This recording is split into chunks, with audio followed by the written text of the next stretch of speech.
આગામી 48 કલાક દક્ષિણ ગુજરાત માટે ભારે છે. નદીઓમાં પૂરની શક્યતા છે. આહવા ડાંગ વલસાડમાં ભારે ગતિભાર વરસાદ થવાની શક્યતા રહેશે. સુરત વગેરે ભાગોમાં ભારે વરસાદ થવાની શક્યતા રહેશે. એટલે પૂરનું જોખમ રહ્યું છે. અને આ ઉપરાંત અમદાવાદના ભાગોમાં પણ 48 કલાકમાં અમદાવાદ, લાંભા તેમજ નારોલ, સરખેજ, બાવળા, સાણંદ આ ભાગોમાં પણ ભારે વરસાદની શક્યતા છે.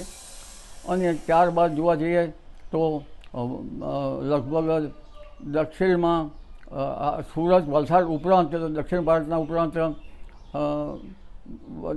બોટાદના ભાગો, ભાવનગરના ભાગો, રાજકોટના ભાગો તેમજ હળવદના ભાગો, કેટલાક થોડા